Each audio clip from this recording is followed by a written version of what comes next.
Le 30 juin 1960, le Congo devenait indépendant de la Belgique. J'ai fait une vidéo qui parle de la crise du Congo sur sa période des années 60 si ça vous intéresse. Dans cette vidéo, on va voir rapidement la géographie et l'histoire du Congo et comprendre comment ce pays assez grand en Afrique a un énorme potentiel. Sûrement un des plus grands potentiels au monde. Aperçu. Le Congo est un pays en Afrique centrale, son nom officiel est la République démocratique du Congo. Il est voisin d'un autre pays qui s'appelle Congo aussi, la République du Congo. La République du Congo est une ancienne colonie française, alors que la République démocratique est une ancienne colonie belge. Mais dans cette vidéo, quand je parle du Congo, je parle de la République démocratique. Le Congo fait 2,3 millions de km², ce qui classe le pays en 11e position depuis 2011. Avant 2011, le Congo était en 12e position, car il y avait le Soudan qui se hissait dans le classement, c'est avant que le Sud-Soudan ne s'en sépare.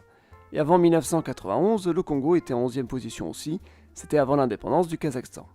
Depuis la division du Soudan, le Congo n'est même pas le plus grand pays d'Afrique, c'est l'Algérie. Sauf qu'à la différence de l'Algérie, sa surface c'est pas que du désert, mais plutôt de la forêt ou de la savane. Sa capitale est Kinshasa, voilà pourquoi on surnomme parfois le pays Congo-Kinshasa. L'autre est surnommé Congo-Brazzaville, car sa capitale est Brazzaville. Le Congo a une géographie fantastique, mais avant d'en parler, je propose un petit bref historique. Histoire. Le Congo est issu d'un territoire conquis par le roi des Belges. Les frontières actuelles sont dessinées en 1885 à l'issue du congrès de Berlin. On accorde ces terres au roi des Belges, Léopold II. C'est ses terres. Pas une colonie belge, c'est vraiment ses terres à lui. Il exploitera bien le territoire, ce qui entraînera la réduction de la population par 2. Il y a eu plein d'atrocités réalisées par le roi. C'était sa propriété, il faisait un peu ce qu'il voulait, il n'y avait aucune loi. Suite à la découverte de toutes ces atrocités, le Congo est donné à la Belgique directement. Il devient donc une colonie. Aujourd'hui, Léopold II est une figure très controversée car à l'origine de ce massacre qui aurait entraîné la mort de 10 millions de personnes environ, les chiffres peuvent beaucoup varier. Le Congo devient donc une colonie belge en 1908 pour ensuite devenir un État indépendant en 1960. Le pays va connaître plusieurs phases. Entre 60 et 65, c'est la crise du Congo, période de confusion avec changement de gouvernement. En 1965, Mobutu, l'ancien chef d'état-major, prend le pouvoir et transforme le Congo en une dictature personnelle. Le pays est renommé Zaïre en 1971 et il reste au pouvoir jusqu'en 1997. Le Zaïre devient un pays aligné sur les Occidentaux et est anticommuniste. Plusieurs guerres vont concerner ce pays. Tout d'abord la guerre civile angolaise où le Zaïre soutient les rebelles anticommunistes, les guerres du Chaba qui sont des rébellions sûrement soutenues par l'Angola à la fin des années 70, et enfin dans les années 90, les guerres au Rwanda puis directement au Congo. Mobutu perd le pouvoir en 97 suite à la rébellion menée par les troupes de Kabila. Kabila prend le pouvoir et meurt en 2001 lors de la deuxième guerre du Congo. C'est son fils qui devient président ensuite, Joseph Kabila.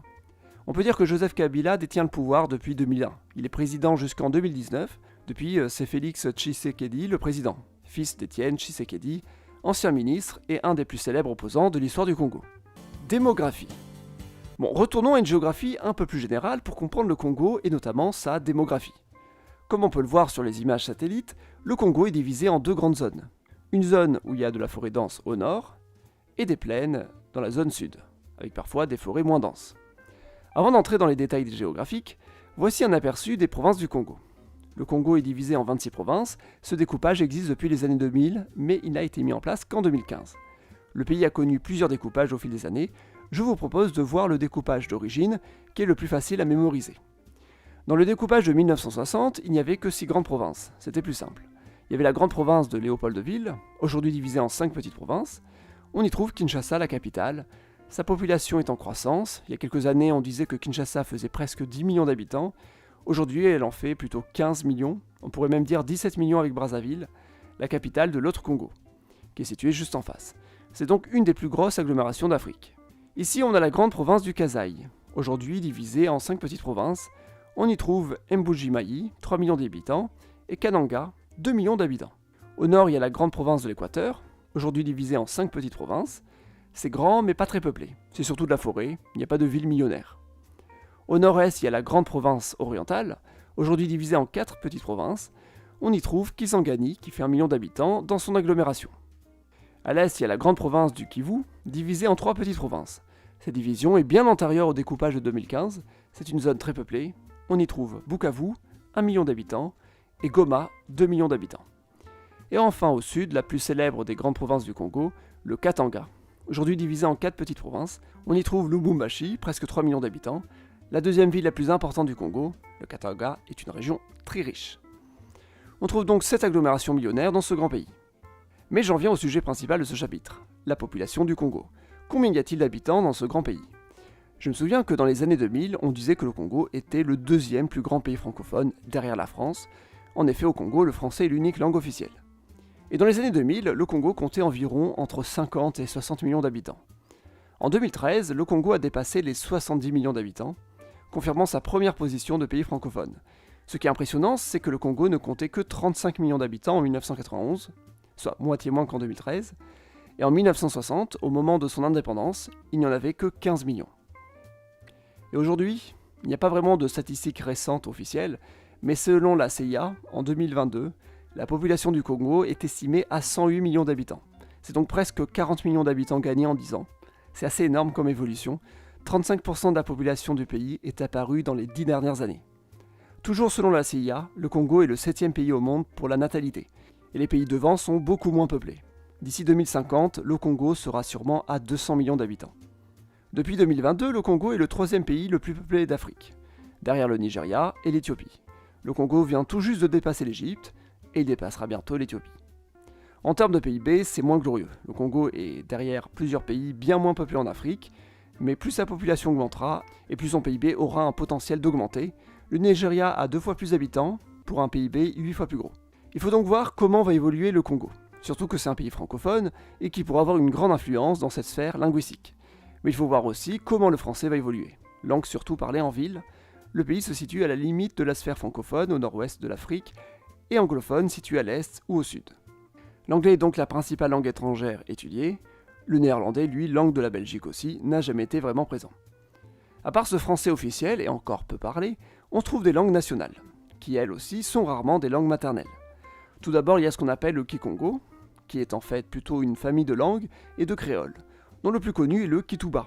C'est le nom qui a donné le nom du pays.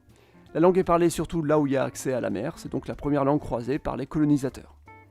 Encore plus parlé, nous avons le Lingala. Le Lingala concerne aussi la capitale, Kinshasa, c'est donc en quelque sorte la principale langue de communication au Congo. Mais à l'est, on trouve une autre langue encore plus parlée. C'est le Swahili, la plus célèbre des langues africaines. Au centre, on parle le Chiluba.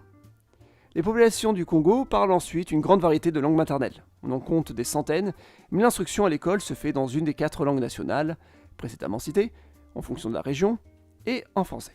Économie. Vu que le Congo voit sa population augmenter, c'est l'économie qui va jouer un rôle clé. Et pour le moment, le Congo a un gros avantage, les ressources sont énormes. On trouve de l'or à l'est, surtout dans le Kivu. Dans le Kasaï, on trouve des diamants. C'est pas du diamant de bonne qualité, mais plutôt pour l'industrie. C'est un des plus gros producteurs au monde. Le Congo est un des plus gros producteurs de cuivre au monde, surtout dans le Katanga, et c'est le premier producteur de cobalt au monde, toujours dans le Katanga. Le Congo est aussi un grand producteur d'étain, on en trouve surtout à l'est, et encore au Katanga. Vous l'aurez compris, le Katanga est la région riche du Congo. C'est pas pour rien que la province a cherché à devenir indépendante dans les années 60. Le Congo est donc un pays bien divisé. La capitale, Kinshasa, se trouve dans la zone où on parle le Lingala, c'est le centre politique, mais les ressources se trouvent à l'autre bout du pays, où on parle le Swahili. Et le Swahili est parlé à l'est. Ces régions sont donc tournées vers l'Afrique orientale ou australe. Au Kivu, depuis les années 2000, il y a encore des conflits. On parle de la guerre du Kivu. Mais il y a encore d'autres divisions. Certaines sont symboliques, comme le décalage horaire. Le Congo est le seul pays au monde où sa capitale n'est pas située dans le fuseau horaire le plus peuplé. Mais c'est surtout au niveau des infrastructures que la division se fait ressentir. Le chemin de fer est le plus flagrant. Kinshasa et Lubumbashi, les 2 villes les plus importantes, ne sont pas reliées par train. Pourtant, le train existe dans les 2 villes, mais elles sont dans 2 réseaux distincts. Kinshasa n'a qu'une ligne pour aller vers la mer, et Lubumbashi a un réseau pour relier le centre et l'est du Congo. Mais c'est un réseau très vétuste qui date de la colonisation. Au nord, il y a Kisangani, une des villes millionnaires. Elle est reliée directement à Kinshasa par le fleuve Congo. Ce fleuve sert d'axe de transport, mais au-delà de Kisangani, il n'est pas navigable. Il n'y a pratiquement aucun pont sur ce fleuve, il coupe le pays en 2, et même la route reste limitée. Kinshasa et Brazzaville, les 2 capitales congolaises, sont face à face sur ce fleuve, mais il n'y a pas de pont. Le principal pont du fleuve se trouve à Matadi, à la frontière de l'Angola. D'ailleurs, le Congo n'a qu'un petit accès à la mer, et le fleuve Congo n'est même pas navigable jusqu'à la mer. C'est donc de nombreuses infrastructures que le Congo doit mettre en place s'il veut pouvoir bien profiter de ses richesses. En attendant, la communication peut se faire via l'étranger. Le Katanga est relié à l'Afrique australe par exemple. Il y a évidemment d'autres problèmes, la grande corruption, 10e pays le plus corrompu au monde, et le manque de démocratie, 4e pays le moins démocratique du monde. Aujourd'hui, parmi toutes les nouvelles provinces du Congo, la plus riche est celle du Lualaba, située au Katanga. C'est là qu'on y trouve les principales ressources minières, dont sa capitale et le symbole, la ville de Kolwezi. Cette ville s'était même rebellée contre le gouvernement de Mobutu dans les années 70. Elle a même abrité de grandes populations européennes venues pour les affaires.